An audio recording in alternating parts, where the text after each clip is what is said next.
Hi guys, I'm Amber. Welcome to GladrapChannel.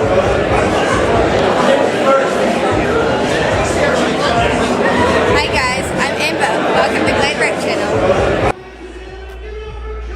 And here we are, GladrapChannel, here in Cambridge, New Zealand, the heart of Waikato. Cambridge Raceway, home of champions, brought to you by NJE Promotions. Tonight we've got a stat card, 11 fights at Iron Fist 4. It's the 22nd of September, and we are here.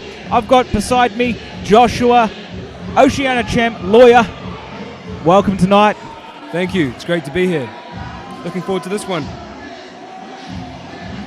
First up, out of the red corner, we've got Ririnui, all the way from Tauranga, out of Bay Boxfit, trained by Gunner the Stunner Jackson.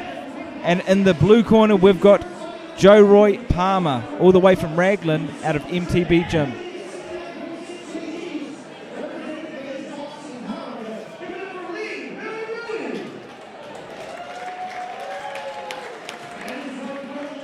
Both fighters here opting for the headgear. Look, we're seeing more and more of that now, especially after some of the new rules and regulations. What are your thoughts on the headgear? Are you for it, Josh? In corporates, I'm for the option of it.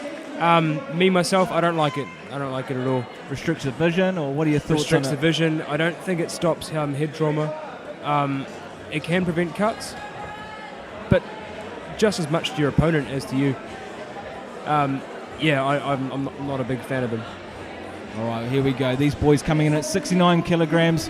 Your weight, or just a little bit heavier, you're coming in at 72. But it is a good weight. Both these guys are going to be strong, light. Got Lee in the red corner and Joeroy there in the blue. Both looking tidy, both looking ready to go. I do like those jabs, though, there from Lee.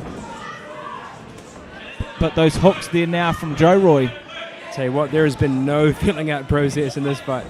Straight to it. Launching into the punch. He actually came off the ground as he threw Yeah, that. he sure did. And like you said, some guys feel it out. They jab. They like to see where their distance may lie, how the other guy is, where their power's at. But I don't see this in this fight. I think they both just want to roll the dice and get this fight done.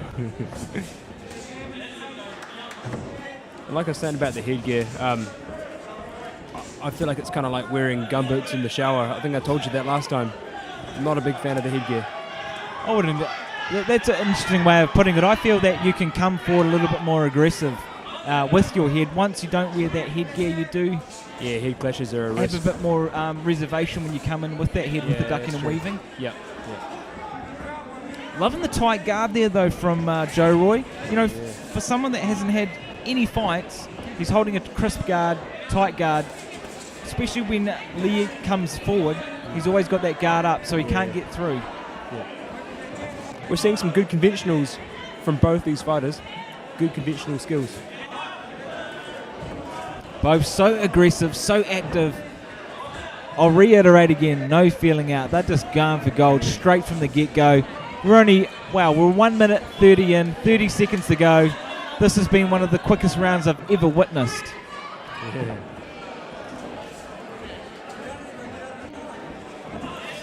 You can see there Joeroy is trying to crowd the man from Tauranga.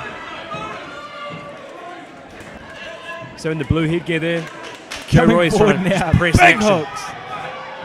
Lee coming forward, so busy, so aggressive. Big left hook there, coming back, but he copped one as he was coming back. This is one of my favourite weight categories to watch, Josh. You know, that 69, that 66 weight category. It's fast, strong, active. You know, someone can KO each other with one punch. That's right. It's an interesting kind of intersection between the lightweights and the heavier weights, where they've still got like enough power to hurt each other with one punch, but they've also got the speed and the fitness that the smaller guys have. So in that sense, it's quite an interesting weight division to watch. And I'm glad, I'm not one of the judges in this fight. We watch some fights and the judges could, drink a cup of tea and eat a sandwich and, randomly pick a decision winner and be okay with it. But this, they have to study the fight. They have to watch every single punch, and they've got to be on top of their game because this is not an easy fight to judge. That's right. This might be the first fight tonight that I can imagine the judges scratching their heads a bit. Having to wake up from those tea and scones and That's right. get amongst it. Oh, like that. 1-2 moves out to the That's right. right. And it's always good to see, especially with someone with very little experience showing such good boxing skills. Jabbing, moving to the left or right. It's a bit more 3D dynamic than people show with first-time fights. Yeah, no, I'm seeing some good skills from them. I'm liking the 1-2 and stepping off on angles from the man in red. Joeroy keeping it simple though, just powering through, but he's taking a few now. Yeah. Brilliant aggression from the man in blue. The Lee being a little bit heavier than the two, but he's a bit speedier. You usually don't see that from a heavier guy, Josh. Bigger and faster is a tricky combination to fight against. See that body shot, wind up He's again. doing well, though. Just ferocious, coming forward, going back. He's making Joeroy make mistakes by being so quick and then getting in and out. I think Joeroy's from Raglan's just starting to break a little bit. The first part of the fight, he had the aggression on his side, and now he's starting to get just the opened up. ferocity though from Lee. He's just coming forward. He doesn't stop. What is this guy made of? Did he have a Red Bull? What has he had before this fight? Because the foot's on the gas and it's not coming off. Yeah, there's something in the water back at the bay. Gunnar Jackson, training him hard before his fight in a couple of weeks against Bo. There you go. Joeroy's come back to his old ways, crowding his opponent, crowding the man from the bay. Ooh, just as big you shots said there. that, Yeah. Lee coming forward, throwing down, and that's how do you fight a guy that just doesn't stop? That his aggression outweighs even his skill. I think you have to hit and move, which is what Ririnui's been doing quite well actually, hitting and moving. So a guy who likes to run forward, if you move to the side, it's kind of like what a matador does to a bull. So a bull's going to keep going forward. The matador is not going to clash with the bull. It's going to move to the side and the bull's going to run the wrong way. So that's kind of the way you have to handle a fighter who just charges forward like that. And do you think that's quite hard though for some of these first-time fighters to read that much into the fight? And even what the trainer may be saying to him in the corner now, he could actually be saying that same exact advice. Is Joeroy going to move to those angles in this next round, or is he just going to take on the bull? Is it going to be two bulls charging each other for round number 3? Yeah, I don't think Joeroy's the kind of fighter that can step off to the side. I think Lee Ririnui, to start with, he was one that had to be the matador, stepping off to the side, and Joeroy was coming forward. But I don't think we're going to see that from Joeroy. He's not much of a matador. He's more the bull himself. So when the matador turns into the bull, then you got issues. Well, that's a good way of putting it, but I feel like this third round's going to be two bulls charging each other. Yeah, I agree. Just Ooh, as you said that, Joeroy coming forward, two bulls. I mean, the crowd couldn't ask for a better fight. Those watching back home, this is absolute fireworks.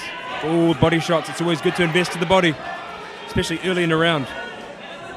You'll start finding more openings towards the end of the round. Oh, beautiful body shot there again there from Lee landing on Joeroy. Lee in the red, Joeroy in the blue. A few uppercuts finding a home now. Bit of a push there from Joeroy, just throwing them away. Referee's mentioning it, explaining that he'd like to see less pushes. Funnily enough, Joeroy's coming in lighter at 66 with Lee at 69. Looking at the two, you would think that Joeroy would actually be heavier with that height gap. Yeah, and from his fighting style almost, the way he's going forward and leaning on him. But not so much now, but to start with he was. Like they say though, it's not the size of the dog, but the fight. It's not the size of the dog, it's the size of the fight in the dog. And just as we say that, there you go. Joeroy coming forward. Lee running away from those punches. Now comes forward, throws a bit of his own. Borderline low shot.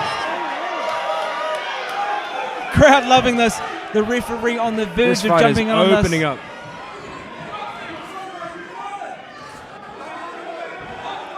Joeroy's holding on a bit there. This has got the crowd warmed up. The judges are on their feet. Big left there from Lee, landing on the chin of Joeroy. 10-second clapper. Loving the end of this. Look at these guys throwing down. Body shots are nasty. Brilliant fight.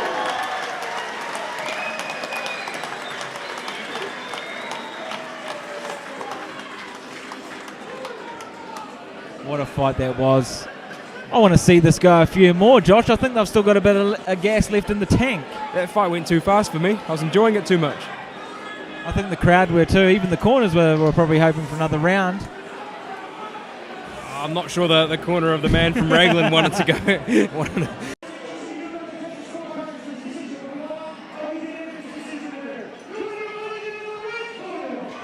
There you have it. And well deserved, the aggressor, Lee Ririnui out of Bay Box for Tauranga.